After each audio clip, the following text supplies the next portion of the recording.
واہ کیا مرتبہ اے غوث ہے بالا تیرا، اونچے اونچوں کے سروں سے ہے قدم اعلیٰ تیرا، سر بھلا کیا کوئی جانے کہ ہے کیسا تیرا، اولیاء ملتے ہیں آنکھیں وہ ہے تلوہ تیرا۔ یا غوث معظم نور ہدا، مختار نبی مختار خدا، سلطان دو عالم قطب علا، حیران ز جلالت ارض و سما۔ نہایت ہی واجب الاحترام معزز بزرگوں، محترم بھائیوں، اللہ رب العزت کا بے پناہ احسان کہ اللہ تعالیٰ نے اس دور میں بھی ہمیں یہ توفیق بخشی کہ ہم اللہ والوں کے دامن سے وابستہ ہیں اور ان کی غلامی کا دم بھرتے ہیں اور اولیاء کے ساتھ اپنی نسبت کو بحال رکھے ہوئے ہیں۔ یاد رکھیں کہ اولیاء کرام کے ساتھ جو نسبت ہے اس کی بڑی اہمیت ہے۔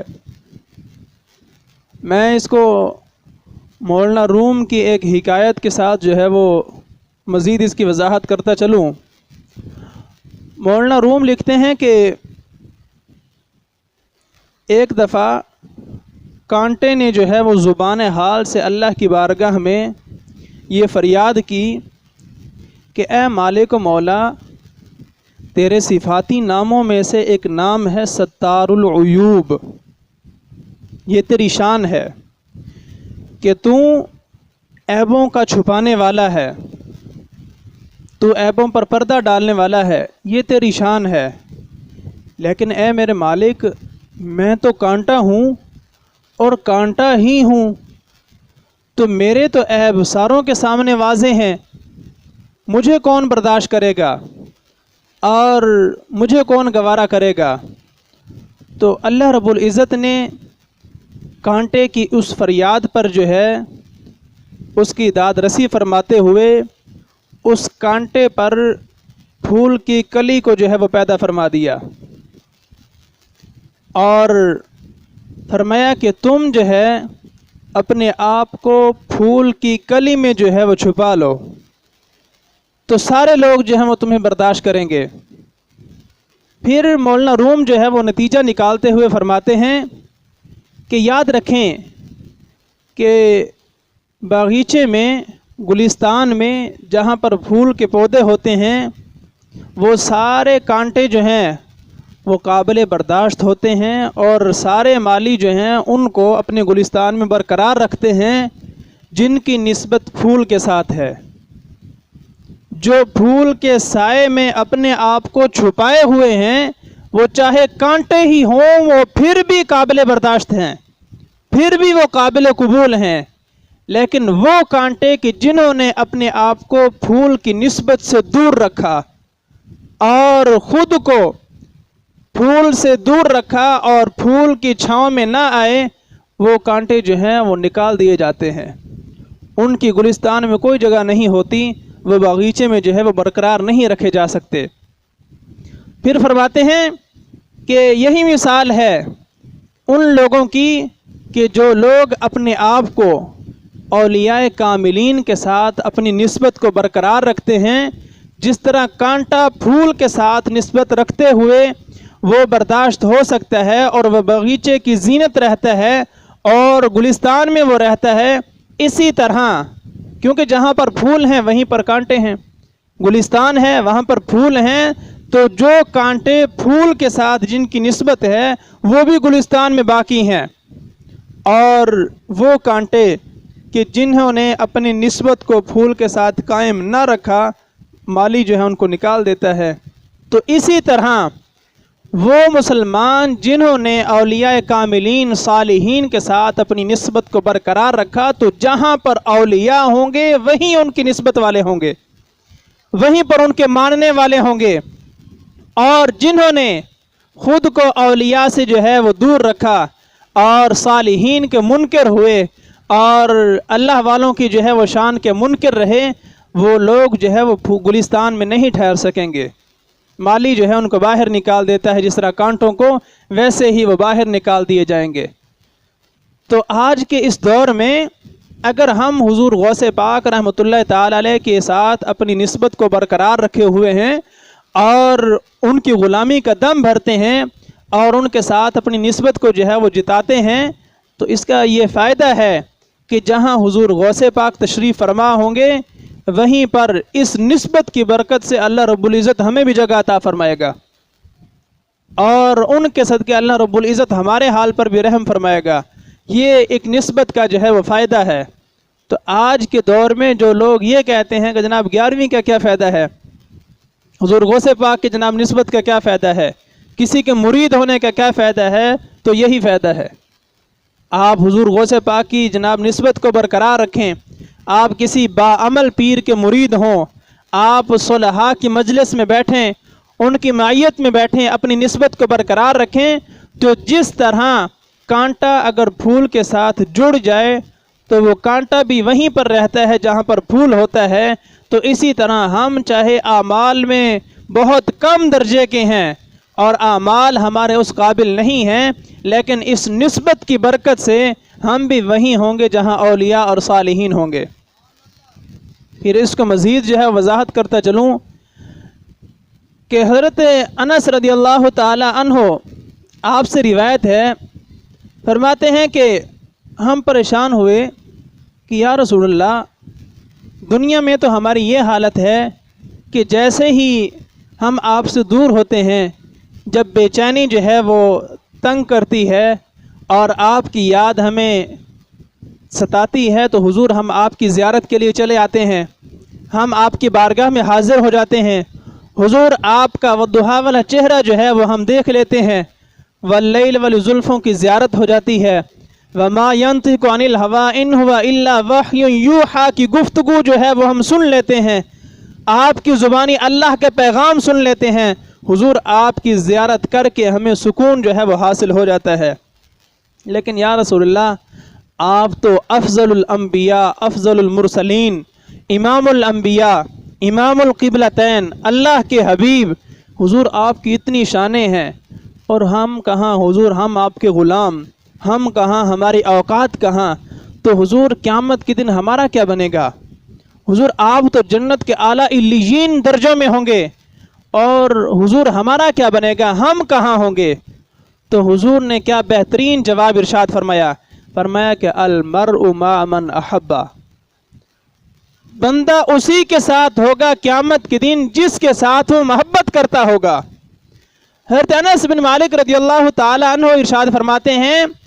کہ اس حدیث پاک سے ہمیں اتنی خوشی حاصل ہوئی کہ نہ اتنی خوشی کبھی پہلے حاصل ہوئی نہ کبھی بعد میں حاصل ہوئی۔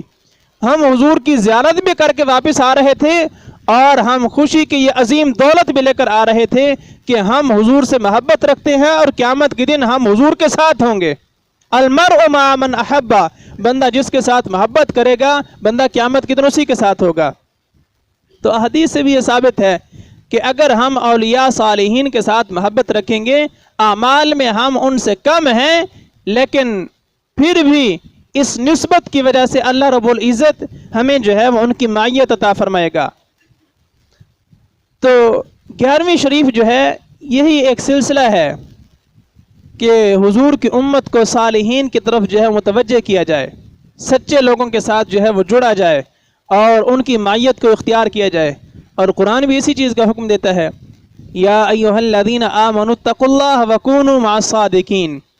قرآن ہے، اسی میں تو کسی کا اختلاف نہیں ہے، نہ اس کو کوئی ضعیف کہہ سکتا ہے کہ اے ایمان والو، یا ایھا الذین آمنوا،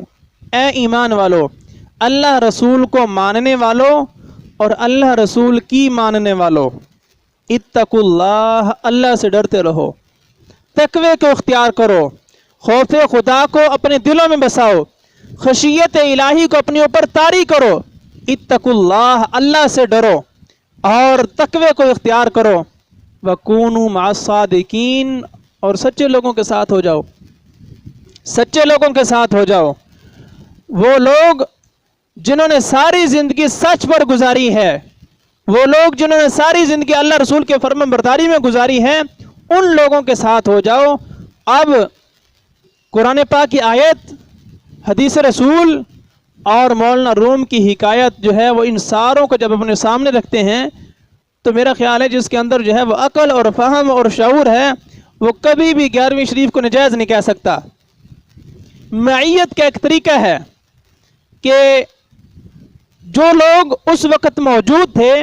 وہ حضور غوث پاک کی مجلس میں ڈائریکٹ جو ہے وہ حاضر ہوتے رہے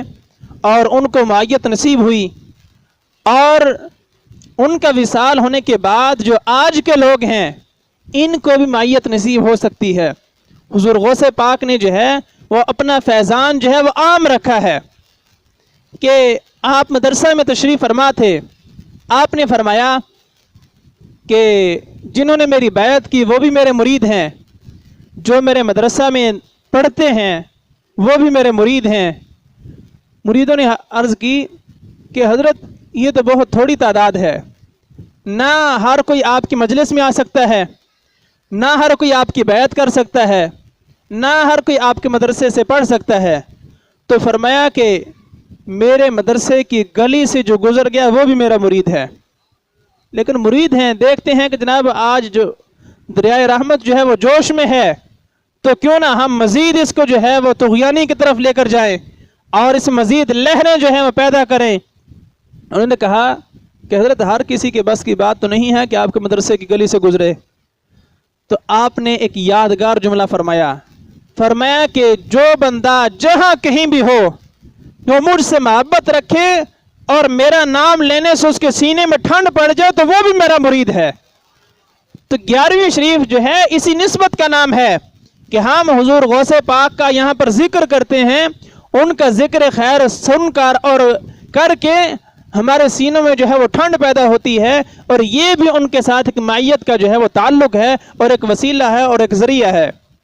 اسی وجہ سے قرآن پاک نے بھی کہا ہے نا، اس کی ایک وجہ ہے، آخر سارے لوگ جو ہیں وہ حضور غوث پاک کا ذکر کیوں کرتے ہیں؟ کیا وجہ ہے؟ ہماری کوئی رشتہ داری تو نہیں ہے، نہ ہم ان کے ملک کے ہیں، نہ ہم ان کے علاقے کے ہیں، نہ ہم نے کبھی ان کو دیکھا اور نہ کبھی ان کو گفتگو سنی، لیکن اس کے باوجود جب بھی ان کا نام آتا ہے کلیجے میں ٹھنڈ پڑ جاتی ہے۔ اس کی وجہ کیا ہے؟ اور صرف ایک دو نہیں، بے شمار اور لا تعداد کروڑوں اربوں لوگ جو ہیں وہ حضور غوث پاک کی غلامی کا دم بھرتے ہیں۔ آخر اتنی مقبولیت عامہ کی وجہ کیا ہے؟ قرآن نے اس کا جواب دیا ہے، فرمایا کہ حضور غوث پاک کی مقبولیت کے عامہ جو ہے اس کی وجہ کیا ہے؟ اس کی وجہ سنیے، من عمل صالحا من ذکر او انثی، فرمایا کہ جو بھی عمل صالح کرے گا، چاہے وہ مذکر ہو چاہے وہ مؤنث ہو، چاہے وہ مرد ہو چاہے عورت ہو، من عمل صالحا، عمل صالح کرے، اللہ رسول کے فرمان برداری میں وہ اپنی ساری زندگی بسر کرے، اللہ کے احکام کے مطابق اپنی زندگی کو بسر کرے، من عمل صالحا من ذکر او انثی وہو مؤمن، ایمان والا ہو، ایمان لازمی ہے، مومن ہو، پھر وہ ساری زندگی اللہ رسول کے فرمان برداری کے مطابق زندگی بسر کرے، تو پھر اس کے لیے کیا انعام ہے؟ من عمل صالحا من ذکر او انثی وہو مؤمن فلنحیینہ حیاتا طیبہ۔ یہ جو مختصر سی زندگی ہے کہ جس وقت تک سانسیں بحال ہیں اس وقت تک زندگی باقی ہے، اور کوئی خبر نہیں ہے کہ کہاں پر سانسوں کا یہ جو سلسلہ ہے یہ منقطع ہو جائے گا، تو کوئی خبر ہی نہیں ہے۔ لیکن اس محدود سی زندگی کو تم اگر اللہ رسول کے فرامین کے مطابق بسر کر لو گے، ایمان بھی ہے، عمل صالح بھی ہے، تو اس کا نتیجہ کیا نکلے گا؟ فائدہ کیا ہوگا؟ فرمایا کہ اللہ رب العزت ارشاد فرماتا ہے فَلَنُحْيِيَنَّهُ حَيَاةً طَيِّبَةً، اس مختصر سی زندگی کو تم میرے نام لگا دو، پھر میں تمہیں ایک ایسی پاکیزہ زندگی عطا کروں گا، حیاتاً طیبتاً، جو ایسی زندگی ہوگی جو پاکیزہ ہوگی۔ یہی وہ زندگی ہے کہ حضور غوث پاک کو جو ہے وہ گزرے صدیاں گزر گئیں، لیکن آج بھی ان کے ماننے والے جو ہیں اور ان کا نام سن کر جو ہے وہ کلیجے میں ٹھنڈ پڑ رہی ہے، اور ان کا ذکر خیر سننے کے لیے آپ سارا کام کاج چھوڑ کر جو ہے وہ یہاں آئے ہوئے ہیں۔ وجہ کیا ہے کہ اللہ نے ان کو حیاتاً طیبتاً جو ہے وہ عطا فرمائی ہے۔ اور اس کے پیچھے وجہ کیا ہے کہ انہوں نے ساری زندگی اللہ رسول کے فرامین کے مطابق گزاری ہے۔ جب انسان محنت کرتا ہے، اللہ رسول کو راضی کرنے کی کوشش کرتا ہے، تو یاد رکھیں اللہ کافر کی محنت کو بھی ضائع نہیں کرتا۔ یہ اللہ کا قانون ہے، اللہ کسی کافر کی محنت کو بھی ضائع نہیں کرتا۔ اگر مسلمان ہو کر اللہ کو راضی کرنے کی محنت کرے اور کوشش کرے تو اللہ اس کی محنت کو کیسے ضائع کر سکتا ہے؟ اللہ بڑا مہربان ہے، بڑا رحیم و کریم ہے، اور وہ کسی کی محنت کو ضائع نہیں کرتا۔ اس وجہ سے حضور غوث پاک نے ساری زندگی جو ہے وہ اللہ رسول کے فرامین کے مطابق گزاری ہے۔ اس وجہ سے اللہ رب العزت نے انہیں حیات طیبہ عطا فرمائی ہے کہ صدیاں گزرنے کے بعد آج بھی ان کے ماننے والے جو ہیں ان کا ذکر خیر کرتے بھی ہیں اور سنتے بھی ہیں، اور صرف پاکستان میں نہیں پوری دنیا میں، اور صرف انسان ہی نہیں، جن و انس سارے فرشتے اور جناب سارے مخلوقات جو ہیں حضور غوث پاک سے محبت رکھتی ہیں۔ اور باقاعدہ کتابوں میں لکھا ہوا ہے کہ آپ کی مجالس میں صرف انسان ہی حاضر نہیں ہوتے تھے، جن بھی آپ کی مجلسوں میں حاضر ہوا کرتے تھے۔ اور آپ خود جو ہے وہ فرماتے ہیں کہ میرے درس میں، واعظ و نصیحت میں یہ عالم ہوتا تھا کہ بہت سارے یہودی اور عیسائی جو ہے وہ آپ کے دست اقدس پر جو ہے وہ اسلام قبول کرتے۔ آپ نے خود ارشاد فرمایا کہ تقریباً میرے ہاتھ پر 5000 سے زائد یہودی اور عیسائی لوگ جو ہیں وہ مسلمان ہوئے ہیں۔ یہ ان کی دینی خدمات ہیں، ایسے ہی کوئی مسلمان نہیں ہو جاتا، اس کے پیچھے سالہ سال کی محنت ہوتی ہے۔ لوگوں کے دلوں میں اسلام کا جو صحیح پیغام ہے اس کو پہنچایا جاتا ہے، لوگوں کے دلوں پر جو ہے وہ دستک دی جاتی ہے، پھر جا کر جو ہے ان پر اسلام کا پیغام جو ہے وہ اثر کرتا ہے اور وہ لوگ مسلمان ہوتے ہیں۔ فرماتے ہیں کہ تقریباً 5000 سے زیادہ یہودی اور عیسائی جو ہیں وہ میرے ہاتھ پر مسلمان ہوئے، اور 1 لاکھ سے زیادہ ڈاکو اور فاسق اور فاجر اور گناہگار اور بدعتی لوگ جو ہیں انہوں نے میرے ہاتھ پر توبہ کی ہے، کہ جن کے عقائد خراب تھے، جن کے اعمال خراب تھے، جو گمراہیوں کی اندھیریوں میں بھٹک رہے تھے، جو گناہوں کے اندھیریوں میں بھٹک رہے تھے، ایسے لوگوں کے دلوں پر جب میں نے دستک دی تو 1 لاکھ سے زیادہ لوگ جو ہیں وہ پھر میری طرف متوجہ ہوئے اور میرے ہاتھ پر جو ہے انہوں نے توبہ کی ہے۔ آپ کا اتنا فیضان ہے، اتنی محنت ہے، اسی وجہ سے اللہ رب العزت نے آپ کو اتنا نوازا ہے۔ اور حضرت ابو الفتح ہروی آپ کہتے ہیں کہ میں حضرت کی خدمت میں تقریباً 40 سال رہا، 40 سال میں آپ کی خدمت کرتا رہا اور آپ کی بارگاہ میں حاضر رہا، اور اس مدت میں نے آپ کو ہمیشہ کے لیے جو ہے وہ عشاء کے وضو سے نماز فجر ادا کرتے ہوئے دیکھا ہے۔ یہ ساری چیزیں ایسے ہی نہیں مل جاتی بیٹھے بٹھائے، محنت ہوتی ہے، پھر اللہ اس محنت کو رنگ لگاتا ہے اور پھر حیات طیبہ نصیب ہوتی ہے کہ 40 سال کا عرصہ جو ہے وہ میں حضرت کی خدمت میں حاضر رہا، اور حضرت ہمیشہ 40 سال جو ہے پابندی کے ساتھ نماز عشاء کے وضو سے جو ہے وہ فجر کی نماز پڑھتے ہیں۔ اس پر بہت سارے لوگ جو ہے ان کے ذہنوں میں سوال آ سکتا ہے، کیا آپ تہجد نہیں پڑھتے ہوں گے؟ تہجد بھی پڑھتے ہیں۔ تہجد کے لیے جو ہے وہ نیند ضروری ہے کہ جناب نیند ہونی چاہیے، اگر نیند کریں گے تو وضو ٹوٹ جائے گا، تو یہ کیسے ہو سکتا ہے کہ وہ نماز تہجد بھی ادا کریں اور وضو بھی باقی رہے اور نیند بھی کر لیں؟ تو اس کا ایک طریقہ ہے۔ حضور غوث پاک جو ہیں ان کا جو پہچان کا طریقہ ہے وہ صرف کرامتیں نہیں ہیں، علم ہے۔ یہ علم ہی ہے کہ جناب 5000 سے زائد لوگ مسلمان ہوئے ہیں ان کے ہاتھ پر، 1 لاکھ سے زیادہ لوگ جو ہیں وہ ان کے ہاتھ پر تائب ہوئے ہیں اور اللہ کی طرف انہوں نے رجوع کیا ہے۔ یہ علم کی ایک جھلک ہے۔ اور حضرت شیخ عبدالحق محدث دہلوی رحمۃ اللہ تعالی علیہ آپ فرماتے ہیں حضور غوث پاک کے بارے میں کہ آپ 13 علوم میں جو ہے وہ تقاریر فرمایا کرتے تھے، 13 علوم میں واعظ و نصیحت فرمایا کرتے تھے، اور یہ علم کا فیضان ہے۔ علم سے اللہ رب العزت نے جو ہے علم کے صدقے آپ کو یہ ساری نعمتیں عطا فرمائی۔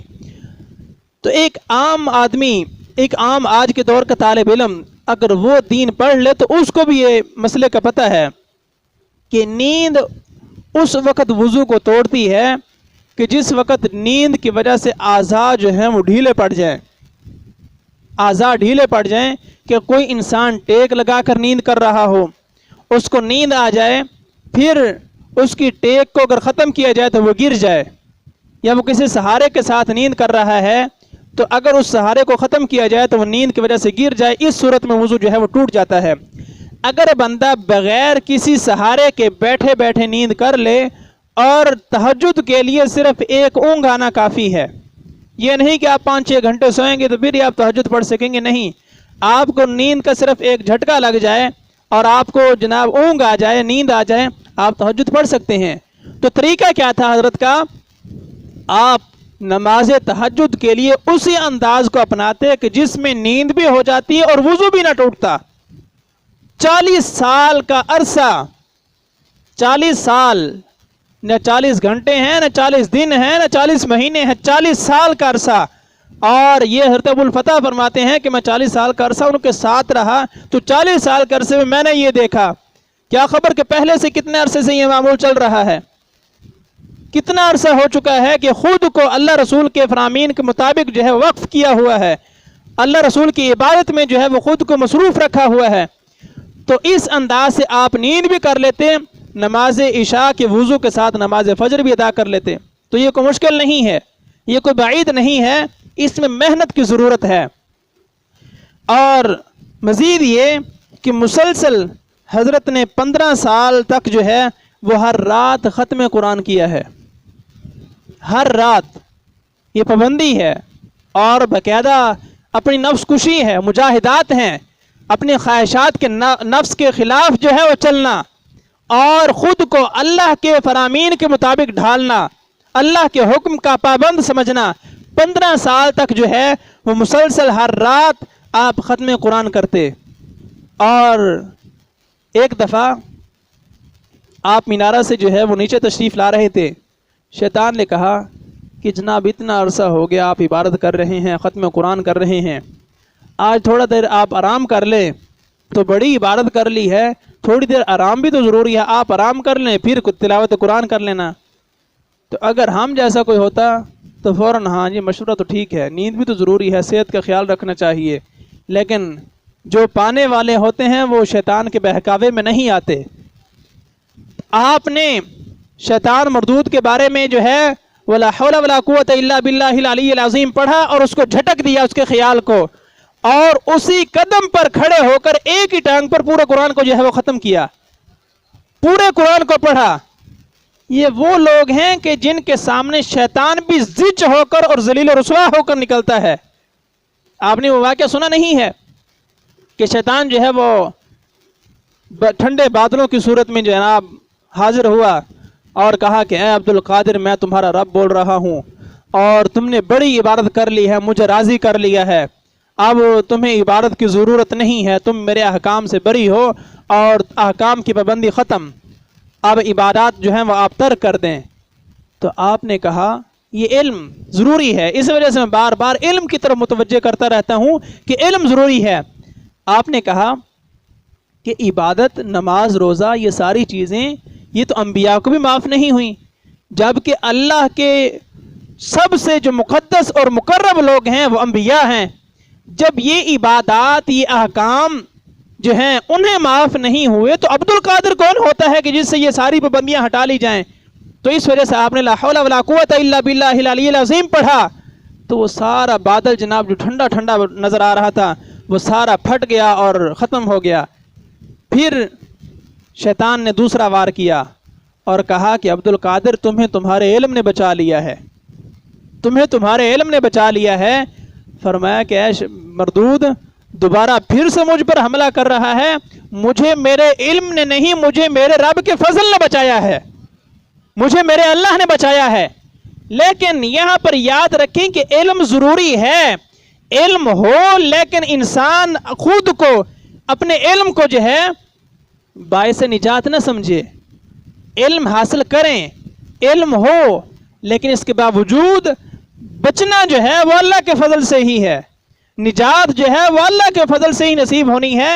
اپنے علم کے زور پر جو ہے وہ کوئی بھی نجات حاصل نہیں کر سکتا۔ اسی وجہ سے حضور غوث پاک نے فرمایا کہ مردود تو مجھ پر دوسرا وار کر رہا ہے، میں اپنے علم کے زور پر نہیں بچا، میں اللہ کے فضل سے بچا ہوں، لیکن اس کے باوجود علم جو ہے آپ نے حاصل کیا ہے۔ آپ خود فرماتے ہیں کہ طلبت العلم حتی صرت کتبا،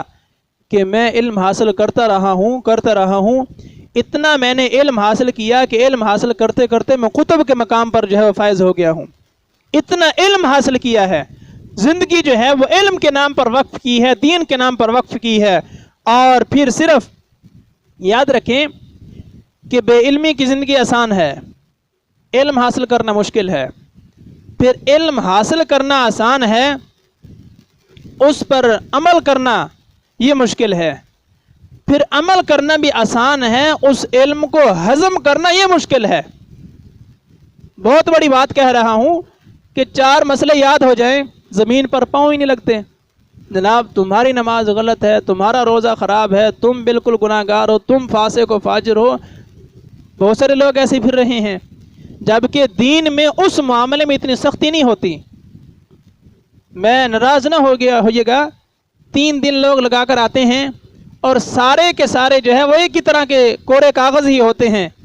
لیکن جب سے ہی 3 دن کے بعد آتے ہیں، جناب تم مشرک ہو، تم بدعتی ہو، تم کافر ہو۔ یہ وہ فتوے ہیں کہ جو سال ہا سال پڑھنے کے باوجود پھر بھی یہ حکم صادر کرتے ہوئے ہم ڈرتے ہیں۔ زندگی کا زیادہ حصہ جو ہے وہ علم پر وقف کیا ہے، لیکن آج بھی ایسے احکام ہیں کہ جو بتاتے ہوئے خود ڈرتے ہیں۔ کسی کے کافر کہنا بہت مشکل ہے، بہت مشکل ہے۔ ایک کفر اور دوسرا طلاق، تیسرا قصاص، یہ 3 مسئلے ایسے ہیں کہ جن کی وجہ سے میں آج بھی ڈرتا ہوں، آج بھی ڈرتا ہوں۔ اتنے مشکل مسائل ہیں یہ کہ کسی کو کافر کہنا زبان سے تو آسان ہے، زبان سے تو آپ کسی کو مشرک کہہ سکتے ہیں، زبان سے کسی کو بھی کافر کہہ سکتے ہیں، لیکن اس پر وعید کیا ہے؟ حدیث پاک میں ہے کہ جو بندہ کسی مسلمان کو کافر، کسی دوسرے بندے کو کافر کہتا ہے، اگر تو وہ واقعتاً کافر ہے تو ٹھیک ہے، اور اگر وہ کافر نہیں ہے، اس نے اس کو کافر کہہ دیا ہے، تو وہ کفر ادھر سے اس کی طرف لوٹ آتا ہے جو کافر کہہ رہا ہوتا ہے۔ سنیں تو صحیح، ہم تو جناب 3 دن چلا لگا لیں، 3 دن لگا لیں، اور ہم سمجھتے ہیں کہ جناب ہم نے علم کی معراج حاصل کر لی ہے۔ نہیں، ہرگز نہیں۔ یہ وہ مسائل ہیں کہ جن پر سال ہا سال محنت کرنے کے باوجود پھر بھی ڈرا جاتا ہے، کیونکہ اگر کسی کو کافر کہہ دیں تو کیا مطلب کہ وہ جنت کا مستحق تھا، آپ اس کو جنت سے نکال کر جہنم میں گویا ڈال رہے ہیں۔ کفر اتنا بڑا معاملہ ہے، کسی کو مشرک کہنا یہ اتنا بڑا معاملہ ہے، اور بدعت کا فتویٰ لگانا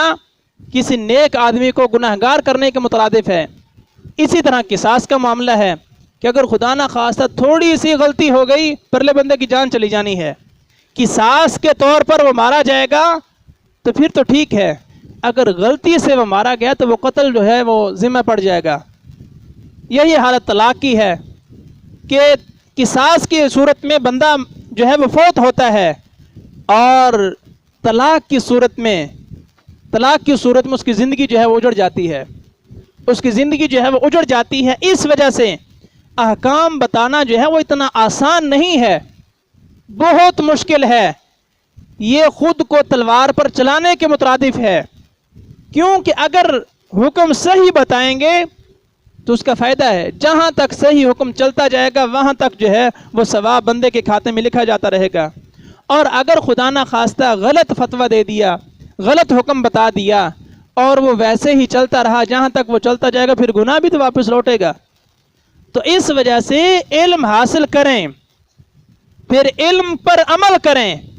پھر عمل کرتے کرتے علم کو ہضم بھی کریں۔ معرفت کا سب سے بڑا جو ہے وہ پہچان، اس کا نشان کیا ہے؟ کہ انسان معرفت کا سمندر پی جائے اور اس کو ڈکار تک بھی نہ آئے، احد من الناس ہو کر زندگی گزاریں، اور کسی کو بھی ذلیل اور حقیر نہ سمجھیں۔ یہ نہیں کہ جناب میں نماز پڑھتا ہوں تو بے نمازی کو جناب حقیر سمجھنا شروع کر دوں، نہیں۔ مسلمان سارے کے سارے برابر ہیں، کسی کو کسی پر کوئی شرف نہیں ہے، کوئی عزت حاصل نہیں ہے سوائے تقوی کے۔ تقوی جس کے پاس زیادہ ہے اس کی عزت ہے، اس کا شرف ہے اور وہ افضل ہے۔ اور نسب میں، مال و دولت میں، ان ساری چیزوں میں کسی کا کوئی شرف نہیں ہے۔ تقوی جو ہے وہ معیار ہے،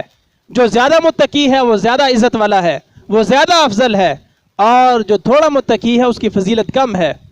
تو آپ فرماتے ہیں کہ میں نے علم کو حاصل بھی کیا اور پھر عمل کیسا کیا آپ سن چکے ہیں کہ 40 سال تک عشاء کے وضو سے فجر کی نماز پڑھنا، اور پھر 15 سال تک مسلسل ہر رات کو ختم قرآن کرنا، اور پھر صرف یہی نہیں، رات کو ختم قرآن کرنا اور دن میں ہر روز 1000 نفل پڑھنا۔ یہ ساری چیزیں جمع کریں تو پھر جا کر حیاتاً طیبتاً جو ہے وہ نصیب ہوتی ہے۔ بیٹھے بٹھائے نہیں، سونے سے یہ چیزیں حاصل نہیں ہوتی، زندگیاں ضائع کرنے سے یہ چیزیں حاصل نہیں ہوتی۔ حضور غوث پاک کا نام آج پوری دنیا میں جو گونج رہا ہے یہ اللہ کی عطا ہے، یہ اللہ کی عطا ہے۔ اللہ نے انہیں حیاتاً طیبتاً جو ہے وہ عطا فرمائی ہے، پاکیزہ زندگی عطا فرمائی ہے کہ اے میرے پیارے، اگر یہ مخصوص اور محدود سانسیں اگر میرے حکم کے مطابق گزارو گے تو تمہاری یہ سانسیں جو ہیں یہ تو رک جائیں گی، لیکن تمہاری زندگی جو ہے وہ پھر بھی باقی رہے گی، پھر بھی باقی رہے گی، تمہارے نام لینے والے جو ہے وہ پھر بھی باقی رہیں گے۔ اور پھر آپ کو نوازا گیا، اور حضرت امام حسن عسکری رضی اللہ تعالی عنہ، آپ نے اپنا مصلی مبارک جو ہے وہ حضور غوث پاک کی خدمت میں پہنچانے کے لیے اپنے ایک مرید کے حوالے کیا کہ اس میرے مصلی کو تم اس کو قبول کرو اور اس کی حفاظت کرو، اور جب تمہارا آخری ٹائم آئے اس کو آگے منتقل کرنا،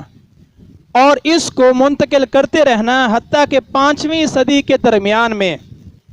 ایک عظیم بزرگ جو ہیں وہ ان کا ظہور ہوگا، جن کا نامی اسم گرامی حضرت شیخ عبد القادر جیلانی ہوگا۔ امام حسن عسکری رحمۃ اللہ تعالی علیہ وہ اپنا مصلی بھیج رہے ہیں، فرمایا کہ یہ میرا مصلی بھی انہیں دینا اور میرا سلام بھی انہیں پیش کرنا۔ یاد رکھیں کہ جن کے اندر کی آنکھیں بند ہوتی ہیں ان کے لیے یہ ساری چیزیں افسانے ہیں اور کہانیاں ہیں۔ جس طرح یہ ایک جہان ہے، ستاروں سے آگے جہاں اور بھی ہیں۔ اسی وجہ سے تو کہا گیا ہے کہ جن کی دل کی آنکھ جو ہے وہ بیدار ہو جاتی ہے، دل کی آنکھ جو ہے وہ کھل جاتی ہے، پھر ان کے لیے اور جہان جو ہیں وہ بھی روشن ہو جاتے ہیں، پھر دوسری چیزیں ان کے لیے واضح ہو جاتی ہیں، اور پھر اللہ رب العزت کی طرف سے آپ کو حکم ہوا۔ اللہ کسی کی محنت کو ضائع نہیں فرماتا، جو محنت کرتا ہے اللہ اس سے زیادہ اسے اجر عطا فرماتا ہے، اور قرآن پاک میں اس چیز کا ثبوت ہے، من جاء بالحسنۃ فلہ عشر امثالھا، کہ تم میری بارگاہ میں ایک نیکی لے کر آؤ گے، میں 10 کے برابر جو ہے وہ ثواب عطا کروں گا، 10 کے برابر جو ہے وہ تمہیں نوازوں گا۔ اتنا عظیم انعام۔ تو حضور غوث پاک نے جو محنت کی، پھر آپ کو یہ حکم ہوا کہ اعلان کریں۔ اعلان کریں کیا؟ کہ قدمی حاضی علی رقبۃ کل ولی اللہ، کہ میرا یہ قدم جو ہے وہ اللہ کے ہر ولی کی گردن پر ہے۔ جو مابعد ہیں، جو اس وقت موجود ہیں، سارے کے سارے جو ہیں اولیاء جتنے بھی ہیں، ان کی گردن پر میرا یہ قدم ہے، آپ یہ اعلان کریں۔ آپ نے جب یہ اعلان کیا، اس وقت حضرت معین الدین چشتی اجمیری رحمۃ اللہ تعالی علیہ خراسان کی پہاڑیوں میں مجاہدات میں مصروف تھے، اور وہاں پر انہوں نے حضرت کے اس فرمان کو سنا۔ اگر یہ کہے کہ جناب یہ کیسے ہو گیا، تو اگر آپ کا ذہن جو ہے، آپ کی عقل سے موبائل ایجاد ہو، آپ یہاں سے نمبر ڈائل کریں اور ہزاروں کلومیٹر دور آپ کی آواز پہنچ سکتی ہے، تو جنہوں نے ساری زندگی اللہ رسول کے نام لگا رکھی ہے ان کی آواز نہیں پہنچ سکتی، ان کی بھی اللہ پہنچا دیتا ہے۔ اور یہ ثابت ہے، حضرت عمر نے صدا نہیں لگائی تھی اور کہا تھا کہ پہاڑ کے پیچھے سے بچو، ادھر سے دشمن جو ہے وہ حملہ کر رہے ہیں۔ آواز پہنچتی ہے، لیکن یہ ان کی پہنچتی ہے جنہوں نے اللہ کو راضی کیا ہوا ہوتا ہے۔ آج ہماری ٹیکنالوجی جو ہے اس کے ذریعے، یعنی کہ اس موبائل کے ذریعے ہم آواز پہنچا سکتے ہیں۔ اس موبائل کی زیادہ طاقت ہے یا عمل صالح کی زیادہ طاقت ہے، تقوی کی زیادہ طاقت ہے؟ تو اس کی بیٹری لو ہو سکتی ہے، اس کے سگنل ڈراپ ہو سکتے ہیں، لیکن تقوی جو ہے، عمل صالح جو ہے، نہ اس کی کبھی بیٹری کمزور ہوتی ہے نہ سگنل ڈراپ ہوتے ہیں۔ تو حضرت نے وہاں سے اعلان کیا، خراسان میں حضرت معین الدین چشتی اجمیری نے سنا، اور پھر کیا کہا؟ آپ نے اعلان سنتے ہی اپنے سر کو زمین پر رکھا اور پھر یہ زبان سے کہا، یہ پکارا کہ آقا میری گردن پر ہی آپ کا قدم کیا، میرے تو سر پر بھی آپ کا قدم ہے، میرے تو سر پر بھی آپ کا قدم ہے۔ باقی اولیاء ہیں ان کی گردنوں پر آپ کا قدم ہے، میرے تو گردن پر بھی ہے، میرے سر پر بھی آپ کا قدم ہے۔ جب انہوں نے اتنی عاجزی کی آپ کے سامنے، تو سلسلہ قادریہ کے بعد سب سے بڑا سلسلہ جو ہے وہ سلسلہ چشتیہ ہے۔ یہ ہے کہ انسان جب اللہ والوں کی عزت اور تکریم اور تعظیم کرتا ہے، ان کے سامنے عاجزی کے ساتھ رہتا ہے اور ان سے کچھ نہ کچھ حاصل کرنے کی کوشش کرتا ہے، پھر ان کا فیضان جو ہے وہ نصیب ہوتا ہے۔ تو یہ 11ویں شریف کا جو سلسلہ ہے، یہ بھی ان کے فیضان کو حاصل کرنے کا ایک طریقہ ہے کہ ہم اس دور میں سچے لوگوں کے ساتھ وابستہ رہیں اور ان کا ذکر خیر سنائیں۔ جس طرح انہوں نے زندگیاں گزاری ہیں، ہم بھی ویسی زندگی گزارنے کی کوشش کریں اور اللہ کی بارگاہ میں دعا کریں کہ مالک جس طرح ان پر فضل فرمایا ہے، ان کے صدقے ہمارے حال پر بھی فضل فرما، ان کے صدقے ہماری بھی مغفرت فرما، اور خود کو ان کی غلامی میں رکھنا اور ان کی محبت کا دم بھرنا۔ اور اس کا فائدہ آپ سن چکے ہیں کہ المرء مع من احبہ، بندہ قیامت کے دن اسی کے ساتھ ہوگا جس کے ساتھ وہ محبت کرے گا۔ تو 11ویں شریف میں آنا یہ اس بات کی دلیل ہے کہ آپ حضور غوث پاک سے محبت رکھتے ہیں، آپ ان کا ذکر خیر سنتے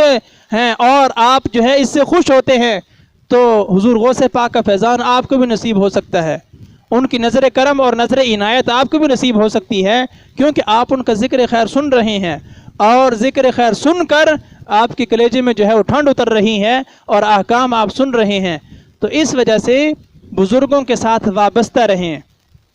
وابستہ رہیں۔ اگر وابستہ رہیں گے تو کانٹے ہو کر بھی پھولوں کے ساتھ رہیں گے، اور اگر علیحدہ ہو گئے تو پھر صرف کانٹے ہی رہیں گے، پھولوں کے ساتھ جو ہے وہ نصیب نہیں ہو سکے گی معیت۔ اس دور میں بھی کوشش کریں، یہ فتنوں کا دور ہے، ہر روز جو ہے وہ نئے سے نئے فتنے جو ہے وہ ظاہر ہو رہے ہیں۔ اپنے آپ کو سمیٹیں اور اچھے لوگوں کے ساتھ اپنے آپ کو جوڑے رکھیں، اچھے لوگوں کے ساتھ جو ہے وہ ان کی مجلس میں بیٹھیں، اور علماء صلحاء کی مجلس میں بیٹھیں، صوفیاء کی مجلس میں بیٹھیں، علم کی مجلس میں بیٹھیں، اپنے آپ کو دین میں مصروف رکھیں، دین کے کاموں میں، اپنے وقت کو نیکی کے کاموں میں مصروف رکھیں گے تو کامیاب رہیں گے، اور اگر فارغ رکھیں گے اپنے آپ کو تو شیطان کا جو ہے وہ بہترین شکار ہوتا ہے فارغ بندہ شیطان کا بہترین شکار ہے۔ اس وجہ سے ذکر اذکار میں مصروف رہیں، قرآن پاک کی تلاوت میں مصروف رہیں، نماز کی پابندی کریں، اور اب نیکی کی زندگی گزاریں، پرہیزگاری کی زندگی گزاریں۔ اور اس کا فائدہ کیا ہوگا کہ اگر یہ محدود سی زندگی اللہ کے نام لگا دیں گے تو اللہ اپنے نام کی برکت کے ساتھ جو ہے وہ ہمیں پاکیزہ زندگی عطا فرمائے گا کہ ہم اس دنیا سے گزر بھی جائیں گے لیکن پھر بھی ہمارے نام لینے والے جو ہیں وہ باقی رہیں گے۔ اس جذبے کے ساتھ، اس شوق کے ساتھ کہ جس طرح اللہ رب العزت نے حضور غوث پاک پر فضل فرمایا ہے، اللہ کی بارگاہ سے مانگیں اور طلب کریں کہ مالک جس طرح ان پر فضل فرمایا ہے ان کے صدقے ہمارے حال پر بھی فضل فرما اور ہماری بھی مغفرت فرما۔ وآخر دعوانا ان الحمد للہ رب العالمین۔